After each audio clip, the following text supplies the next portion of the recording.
shifting to the next question, which is kind of a big part of your book, and that is your trifecta of leftists: masochists, pedophiles, and necrophiliacs. Right. Just spent this whole thing at the beginning talking about what a nice girl she is, and then now, it's I call everybody a pervert. Hey, I also said it's a sexy book as well, right? She's a little, girl next door. There's a little bit of Doris Day in this. Yeah, and then there's a little bit of Norma Ray. Yeah. What do you want? Yeah. You want the Sally Field right now? So let's get the Doris Day. So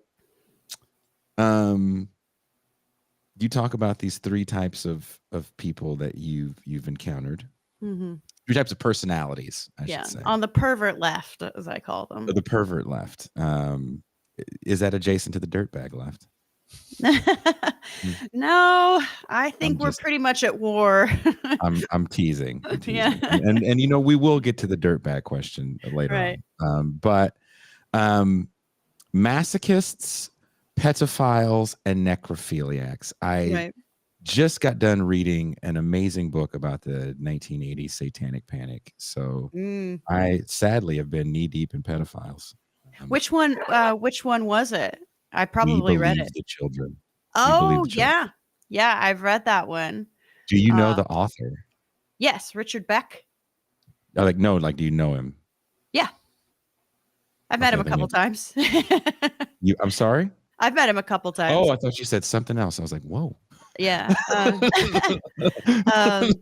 Yeah, no, it's another thing too there. And I want to make a distinction that I'm talking about the difference between toxic pedophiles and a good harmless pervert. When I talk about the pervert left, I'm not talking about a harmless horny pervert. I'm talking about people whose perversions are affecting us negatively. This is an R. Kelly free conversation. Right. So don't worry about but can you elaborate a bit for the listeners that haven't read the book or that are interested about reading the book? Because I again, wherever you're watching or listening, there's links in the description. It's the first thing that is written on the description is a link to the book. Please, if you haven't gotten it, get the book. But Amber, tell us a little bit about the masochists. So I think we've encountered the masochists. I think they were the kind of first wave of we saw them first on the early kind of social justice internet, when those sort of circles sort of migrated from Tumblr to Twitter, or at least that's when I first noticed them. I think the phenomenon existed earlier to that. I think there were a lot of Maoists that did a lot of self-criticism is what they used to call it, self-crit. But I think generally there is a tendency of quote unquote privileged people to sort of enact a politics of guilt. As a privileged person, or as a colonizer, or my favorite is when they can't figure out how to say that they're white, so they try and figure out they can't say as a white supremacist, and I've heard my favorite one is as a learning Speaking racist. As a white supremacist.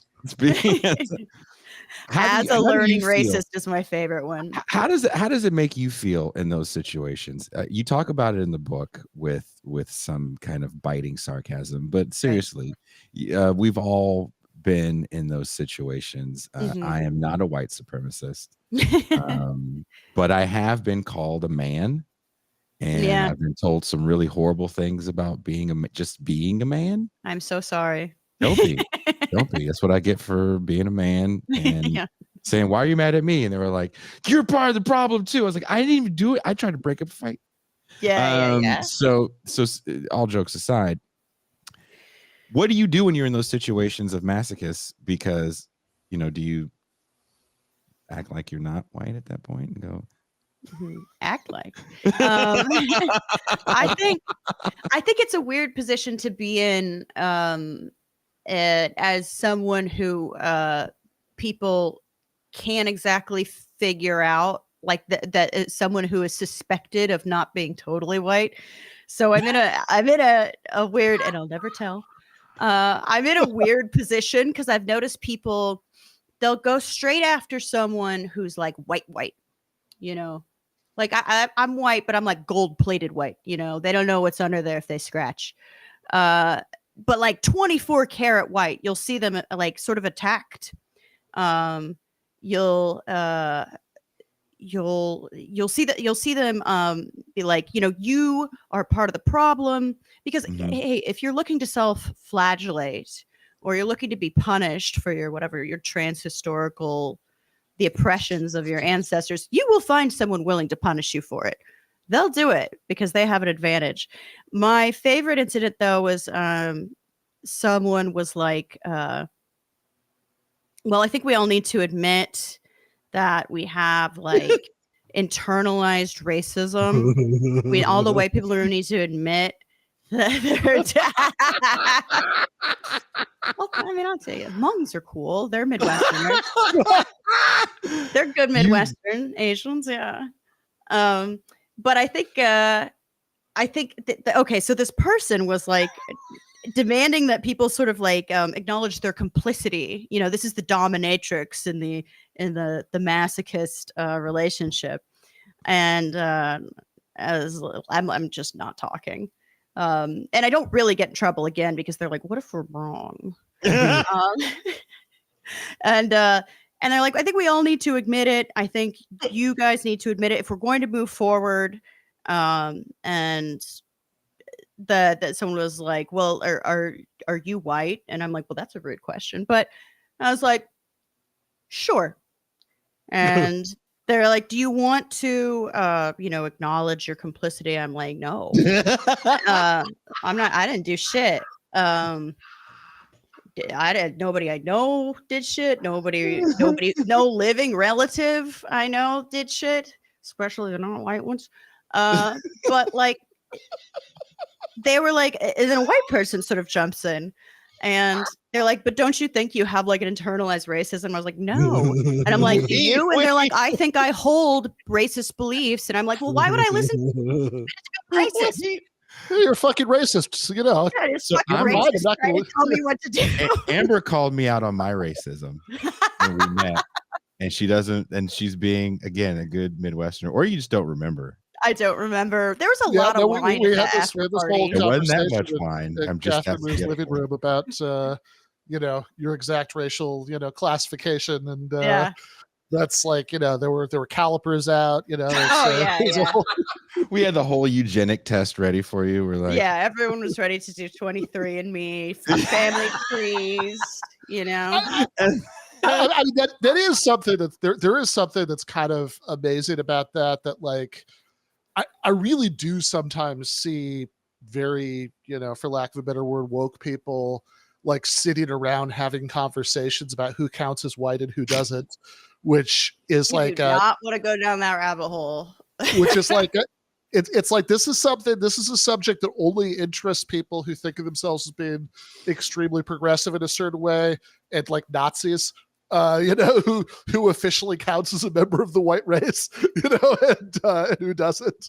That just doesn't sound like a not racist thing to do for me, but who knows? As I've been accused of being racist before, apparently. But I mean, my were you position saying the N-word, or what were you doing? Yeah, no, I wrote it down on a piece of paper. That's the loophole. That's how you doodle when you're thinking? That's not how you doodle? What do you doodle, man? But bottom line, I think guilt politics are a dead end. I think they're kind of self-absorbed and selfish. I think they are very beneficial for kind of tyrannical personalities to boss people around. And they're kind of beneficial to these masochistic people who think they've been a really bad boy and want to be spanked. It's like very perverse to me. And I'm like, I don't think this is helpful at all. Which does go to a line that you quote from your friend Jed several times in the book about how the left can't count, because there is obviously a particular type of white person, particular types of other kinds of people who enjoy kind of ritualized guilt and self-flagellation. But, you know, I mean, this is not like a deep point. This is like kind of a blindingly obvious one, but most people don't. Yeah. And so keep it in the bedroom, man. That's your thing. Yeah. Keep your inwards What in you the do bedroom, privately is is none of my business, but I don't think it's very useful in this meeting about rent stabilization. Yeah, you probably, like, if you're going to start your meeting about rent stabilization by, I don't know, it's like, you know, reading an acknowledgement about how it's stolen land, and, you know, having people, having people sort of ritually feel bad about it. Like, that's going to appeal to people who get some kind of pleasure out of feeling bad about themselves, but it's not going to appeal to most people, which is a problem if you want to convince most people so you can win. Okay, so I have a question about the land acknowledgements, just land acknowledgement etiquette. Do Black people have to do a land acknowledgement? Do you want to like hear a American story? Black people? Do you want to hear a true story, or do you want me to absolutely? Because this you want to is, hear a fucking true story about land acknowledgements? Do go on. I'll tell you the name of these people in our private chat. Right, because we don't. Because I have a feeling you might know some of these artists. I feel very confident you do. Mm-hmm. Was on the last tour I was on was with quite a woke band, and they did a land acknowledgement every night. They were the headliner. We were main support for them, right? And after a while, my band, who is not, I would call them apolitical at best. Regardless of the music that we did was all me, but they were just like, yeah, we're here to fucking rock out, right? Yeah. Didn't really get the land acknowledgement. After a while, we were all kind of like, this is kind of tarded, because they would go at the end of their acknowledgement, they wouldn't just acknowledge it, they say, if you have land and would like to give it back, I'm not making this up. I wish I could call one. I'm gonna call one of the band members up right now. They'll fucking answer the phone. And they're like, we have people in the back that'll help. They would say a word, put that together for you. Doing a tour stop in some town where the last family farmer who was keeping it together in that town. It's like, oh shit, I should give it back. All we got is this, but you can have it. And so there was other things that happened on that tour that I would definitely love to tell you about that are just so like, you gotta be fucking with me.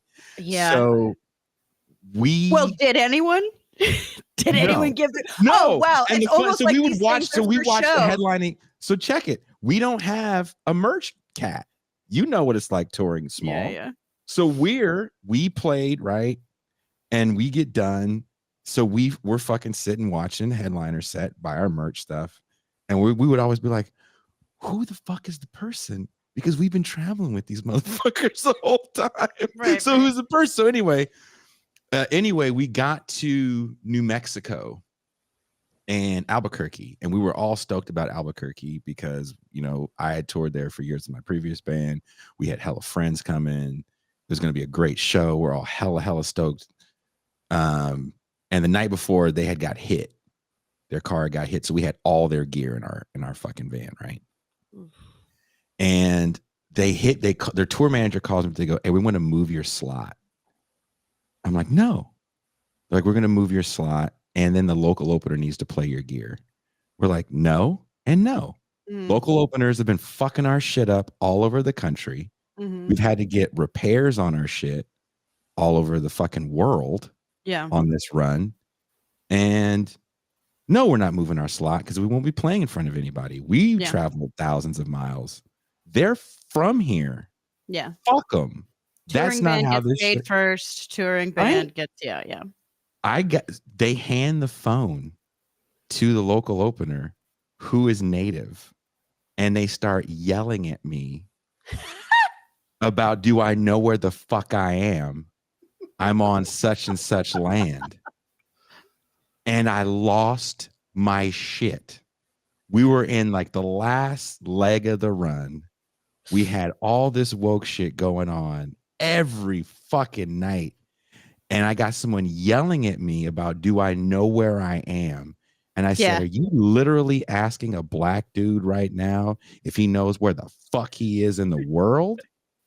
I said, you and everyone that looks like you can fuck right off. And I started throwing the headliner's gear in the middle of the street. And the band grabbed me and we went home after that. We just got off the tour. But and you know what? Here's the thing. I True bet story. that works on a lot of people, especially white people. But they're like, I'm sorry. If I apologize enough, I'll be absolved. And that'll be the same thing as doing something. But guess what? Land acknowledgements don't do anything for Native people. It just allows, like, I don't know, a few Native assholes to like to just like tyrannize the whatever fucking social situation they're in. Never been to this day. And I've been divorced. Like, I don't know if I've ever, Same. I don't know if I've ever been that fucking angry. That is wild. That is wild. True story. Also, it's very interesting. I don't want to get too off track here, but it's very interesting because I don't know.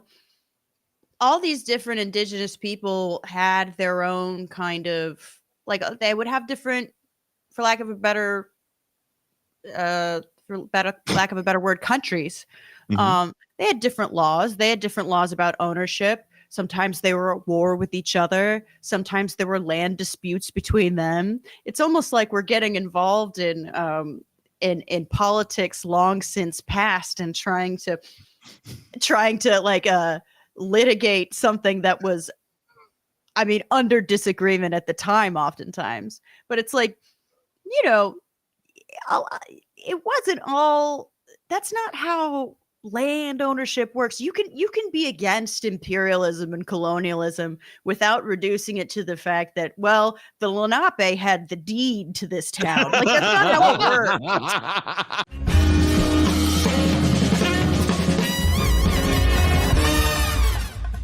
You have been watching free public content from Give Them an Argument. To access every single episode of the show, the main show on Monday nights, all of the streams, all of the debate breakdowns, all of the patron-exclusive post-games on Monday nights, all of the patron-exclusive bonus episodes every week, and much, much more, go to patreon.com/Ben Burgis. I cannot resist ending this with, don't be foolish.